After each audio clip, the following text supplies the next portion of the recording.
বিসমিল্লাহির রহমানির রহিম। এই ফোনটি নোকিয়া কিপ্যাড একটি ফোন।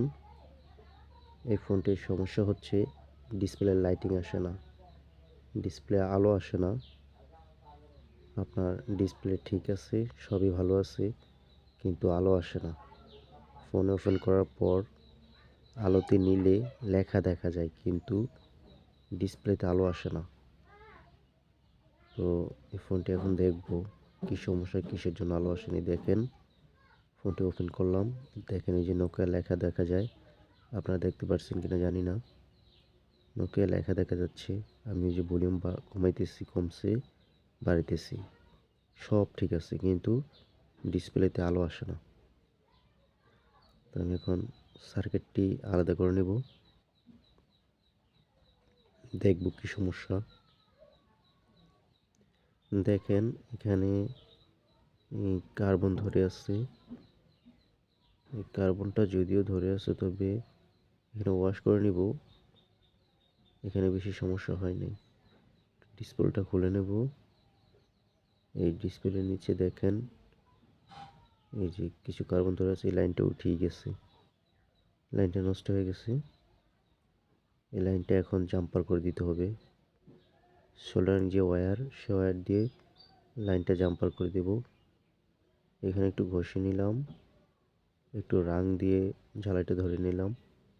এখন সোল্ডারিং ওয়্যার দিয়ে লাইনটা টেনে নেব, তবে এখানে স্মুথভাবে লাইনটা টানতে হবে, যাতে একটির সাথে আরেকটি লেগে না যায়। দেখেন খুব স্মুথভাবে লাইনটি সোল্ডারিং করতে হবে।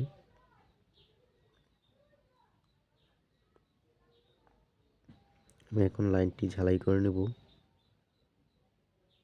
2 নম্বর পিনটি মনে রাখবেন, 2 নম্বর পিনটি সমস্যা। এই 2 নম্বর পিনটির জন্যই লাইটিংয়ের সমস্যা হচ্ছে। দেখেন লাইনটি জাম্পার করা হয়ে গেছে। আমরা দেখতে পাচ্ছি এখানে লাইটিংয়ের যে লাইনটা, ওই লাইনটাতেও সমস্যা আছে।